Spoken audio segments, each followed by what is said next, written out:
It's the Wisco Home Goods Summer Clearance event, and it's too hot to miss. Now through July 26th, buy any 2 10-ounce soy candles and get the third free. Stock up on your favorite scents while they last, but hurry, this deal is in-store only and exclusions apply. Shop local, breathe easy, feel good with Wisco Home Goods.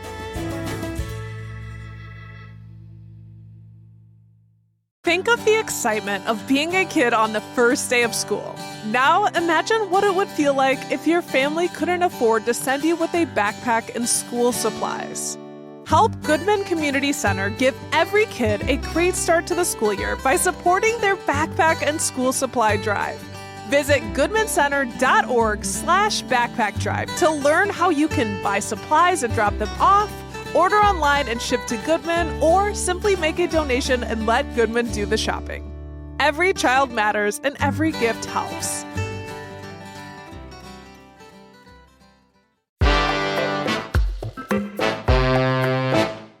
Today on CityCast Madison.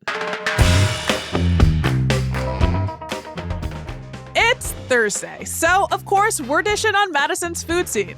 You know those groceries that are no longer so fresh in your fridge? The sad wilting spinach and vegetables in the crisper drawer? You could throw them away, but that would be a waste. Or you could compost. Elliot Gilfillan's organization Brainplate Grows is making a big impact on reducing food waste with local restaurants and food producers through composting. So we asked Elliot to give us a composting 101, how to do it yourself, and who you can call for help. Today's show is brought to you by Merchant. Did you know the downtown sister restaurants Merchant and Lucille were some of the first to establish a composting program downtown? Merchant's well known for their craft cocktails, iconic brunch, and welcoming vibe, and sustainability is at the core of what they do.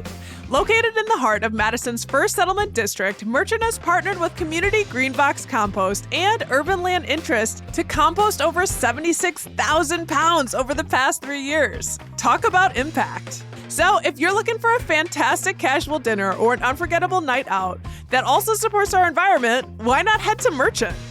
It's Thursday, July 17th. I'm Bianca Martin, and here's what Madison's talking about.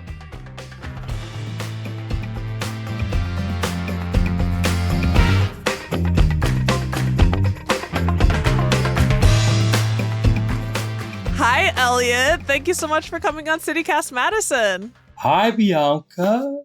Yes, thanks for having me. Absolute pleasure, for sure. Oh, my goodness. Well, you know, we often hear about farm to table in Madison, but today we're going to be talking about table to farm. Elliot. Yes, you're doing a dance for table to farm. Full circle. It is truly a beautiful circle. So, Elliot, you specialize in composting from food scraps. Can you walk us through what that kind of composting is? Oh, wow. It's big. It's really big. It's kind of the process of all of the organic material that the biosphere creates, returning to a form that can then again facilitate life from the ground up. And that can happen in many, many ways. And it happens on every continent, in every biome. And it just depends on what life is there that is able to process it, what it turns into, and the networks that it creates within the soil, and then up from there. And I know that you're a composting king. What kind of composting are you doing? So we're doing aerobic composting, which means we're cultivating microorganisms that thrive off of oxygen. And when we bring it together in the right combination of nitrogen and carbon, that's the greens and the browns that they talk about, the right conditions and nutrients exist, these microorganisms go wild. Just the trillions of the generations start cycling. The metabolism of all of their actions actually heats the pile up 150 plus right in the center there. And I just learned about the greens and the browns. I'm just going to be honest. I just learned about the greens and the browns so that we're talking about what the recipe is on the compost. The greens are like the food scraps, and then the browns are like straw and wheat. So you're putting those two things together, and it's like, it's magic. It's generative magic. Mm-hmm. Yes. It's a recipe, that you hit that right chord, and then all of a sudden, boom, it hums, and the overtones, the other creatures start coming into it. Yeah, it's amazing how that works. It's creating this organic matter that then can serve on the farms, right? We talked about the table to the farm. We're talking food scraps and the brown matter. And then you can take it back to the farm to help things grow, right? Right. I know I'm reducing it, but... That's how I got into it. It wasn't such a rich understanding. It was just the process of learning from it, really. It was just like food for plants at first to me. That was kind of my impetus of like, how can I help these plants out? How can I help the world out in the most just positive, stacked way that I can? I'm really stoked to have learned about your story. You founded Brain Plate Grows, and it's honestly a really cool story. You could say you grew it organically to something that's making a big impact on our waste here in Madison. Basically, you started while working at a local restaurant, Ahan, trying to salvage the food scraps there to compost. And since that work, it's rolled into you doing it professionally with a network of restaurants locally and growers, and you're just really making a dent. So can you tell us about that effort, what it looks like, and some of the impact that you're having? Because I was blown away. So yeah, the composting is kind of the spearhead of the Brain Plate Grows thing, where the most, energy and kind of the need is there and ability to connect and have that impact.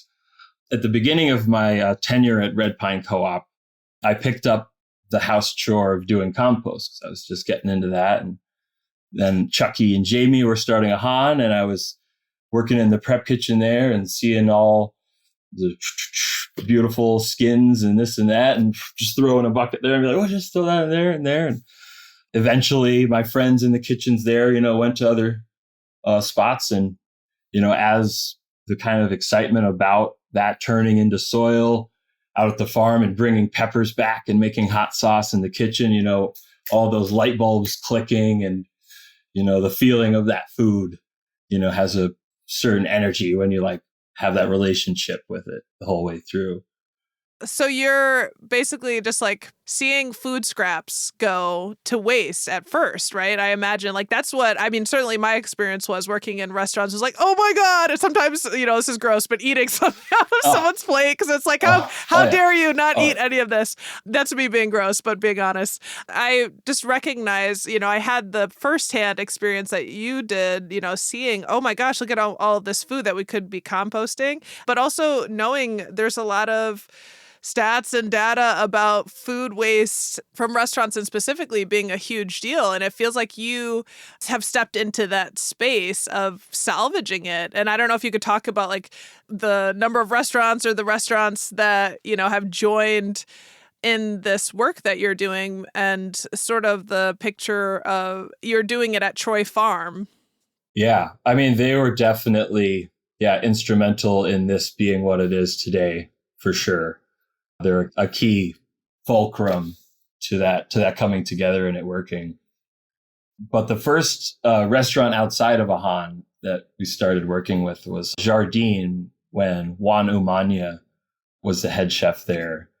And he was another one of those kind of just fires at the beginning that, the first time we chatted on the sidewalk, it was an hour later and we're both just fired up, about the future of the world and food and what the city could look like, how the community can support itself in nature. And so, that was a huge kick there. And from there, it was really wildfire.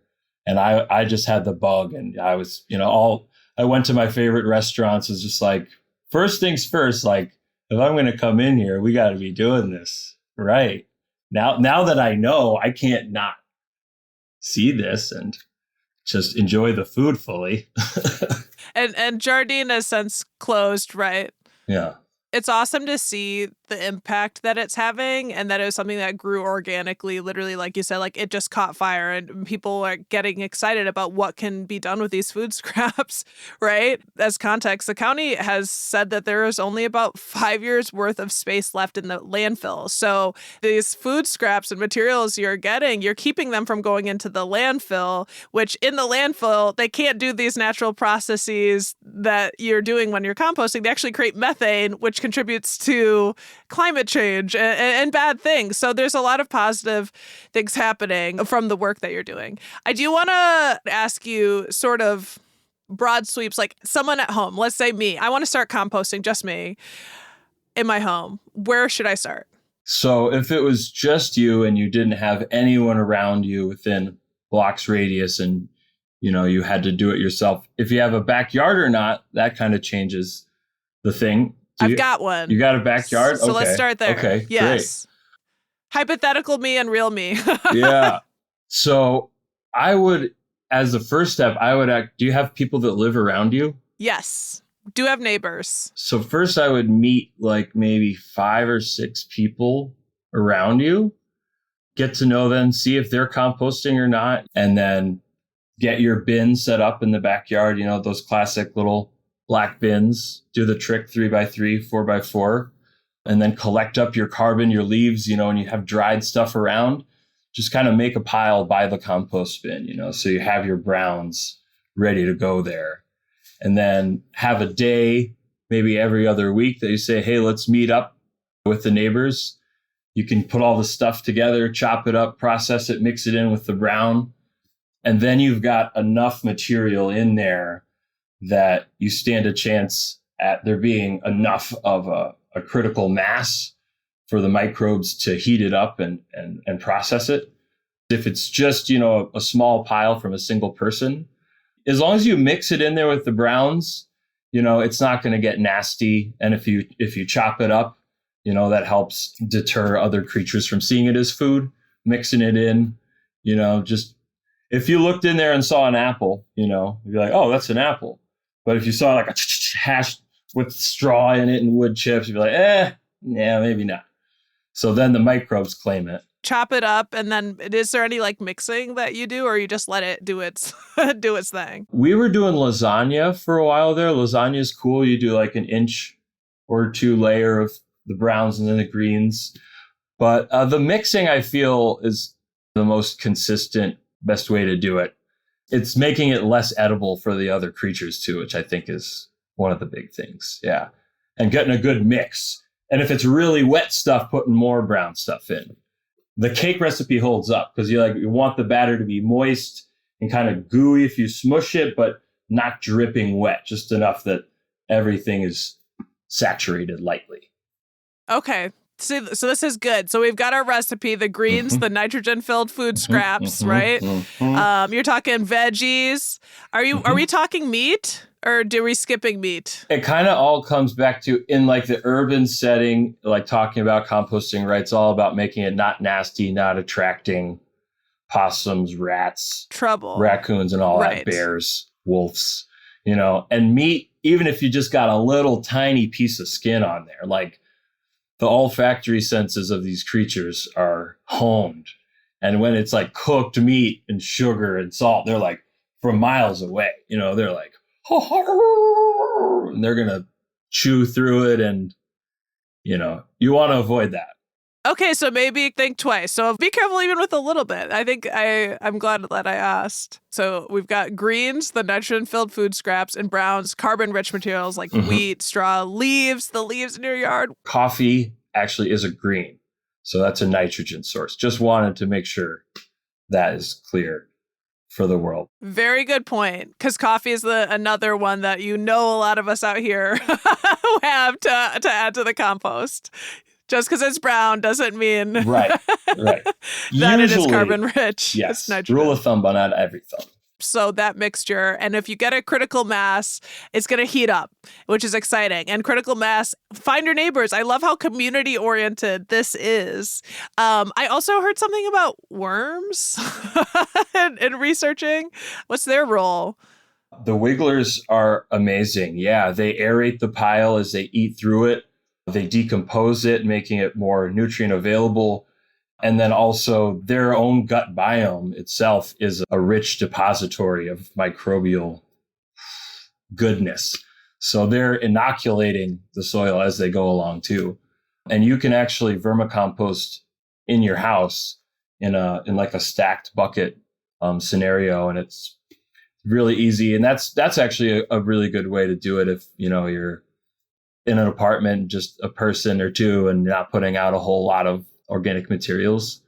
They're a really nice little pet, and they work their way up the buckets as they finish it, and they leave just this really nice vermicompost that you can amend house plants. But yeah, the red wigglers, yeah, they're the good ones.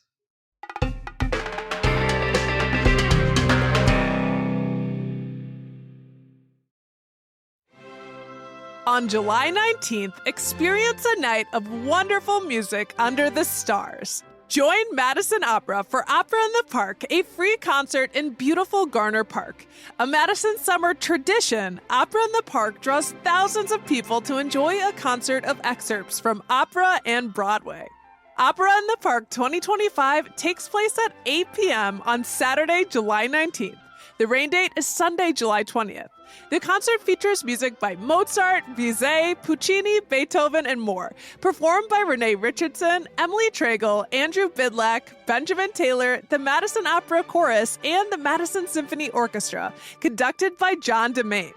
The audience is always invited to conduct with their light sticks on a special number.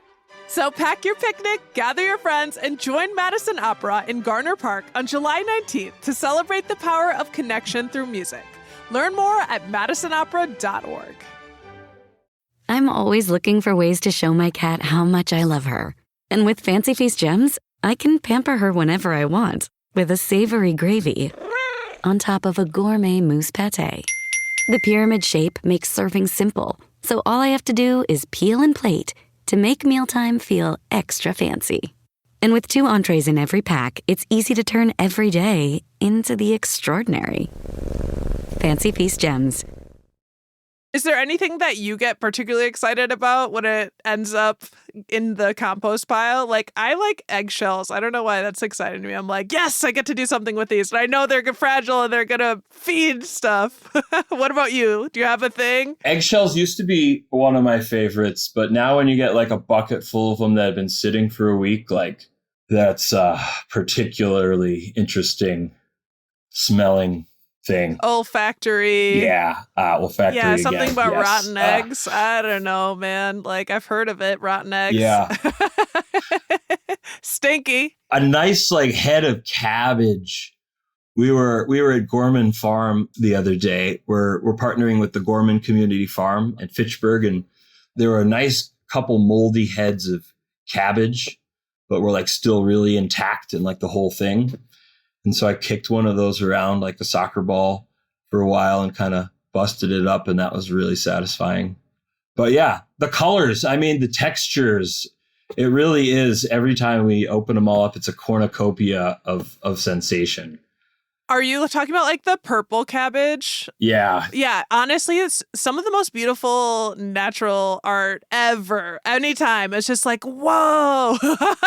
Why did you do those stripes? Like, what? Yeah.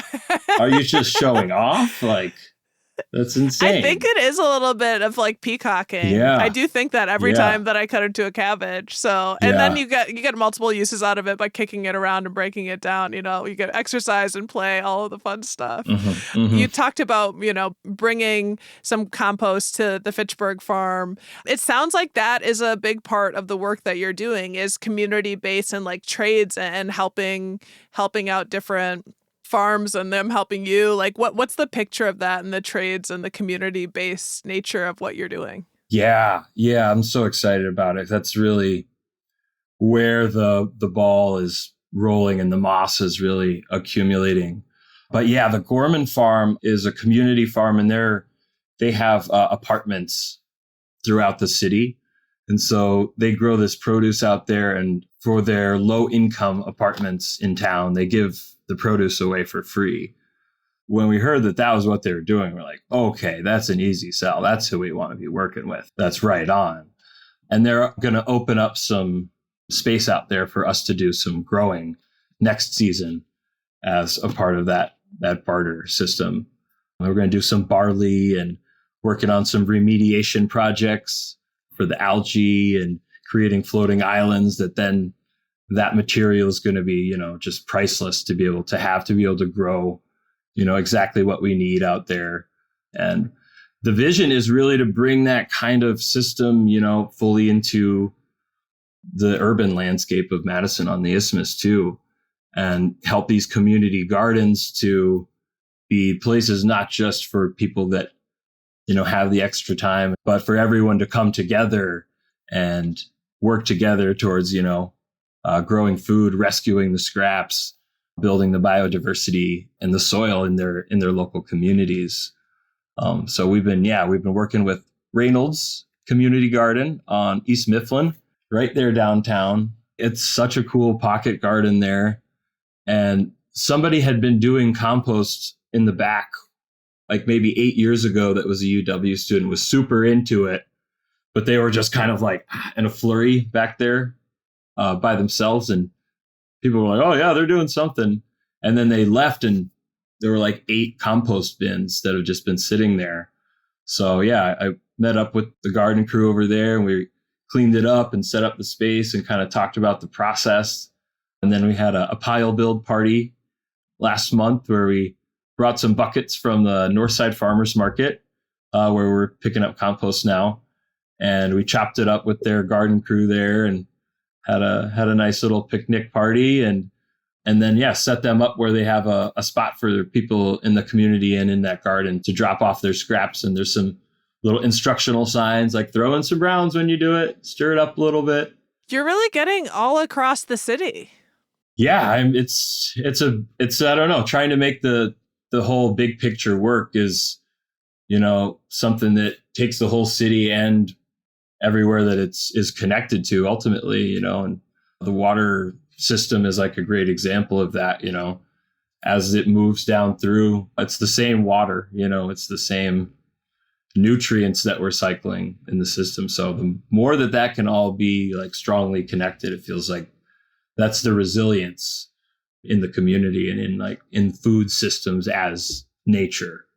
I saw, last year, it sounds like you guys partnered with 22 restaurants and food producers in the Willie Street area alone. You transformed more than 48,000 pounds of food waste into nutrient-rich dirt. I mean, these are numbers, stacks on stacks on stacks. Buckets on buckets on buckets. And I really appreciate you sharing how individually I could go about composting and the idea of even if you're going to do it individually, go ask 7 of your neighbors. I love that. But that also sounds like a lot of work. If I wanted to just save my scraps and send them to someone who's already doing composting in the area, how could I go about doing that? Because I know there are different people doing the work. Definitely. So the farmers markets during farm season, the Eastside Farmers Market at McPike Park, Sustain Dane is picking up from there. And we're at the Northside Farmers Market on Sundays. And the Dane County landfill now is picking up scraps. They have 24-hour scrap stops. So there's one of those at Warner Park. There's another at Vilas Zoo. And there's a few more if you look up Scrap Stop with Dane County. And you click the QR code, they give you the lock, and then you can open up the bins, and they offer that for free right now. Wow. Yeah, it's pretty huge, cool. Yeah.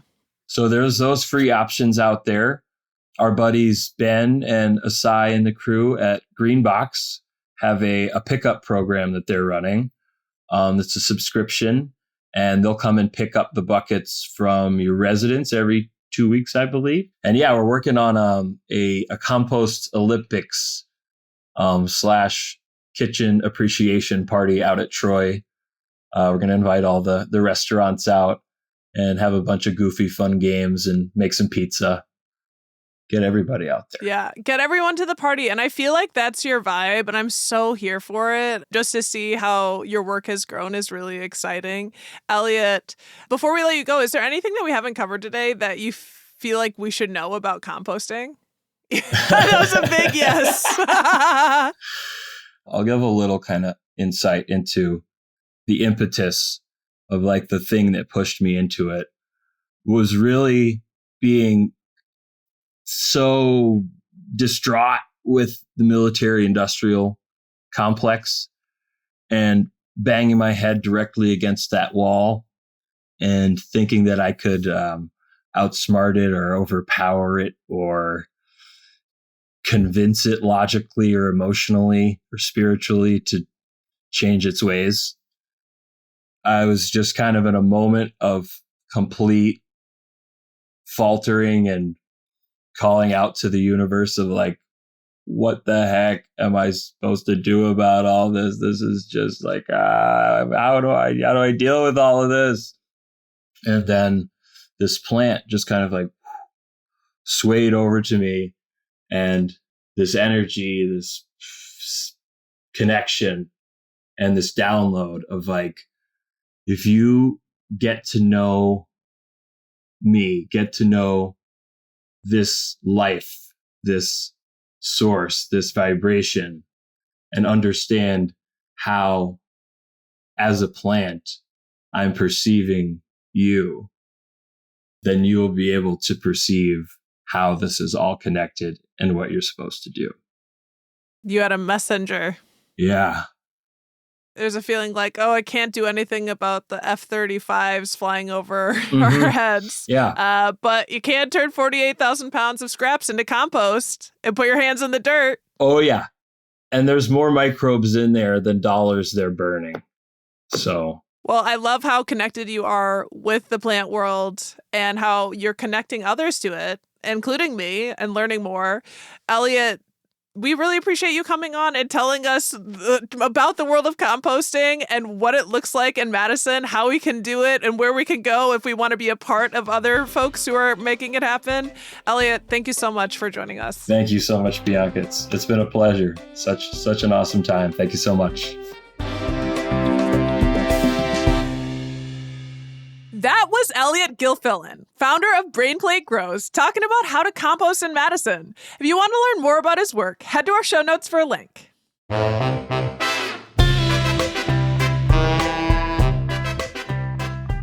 That's all for today, here on CityCast Madison. I'm Bianca Martin, your host. If you enjoyed the show, why not share this episode with someone you'd like to go in on a compost pile with? Or if you know any local restaurateurs. All right, we'll be back tomorrow morning with more stories from around the city. Until next time, take good care.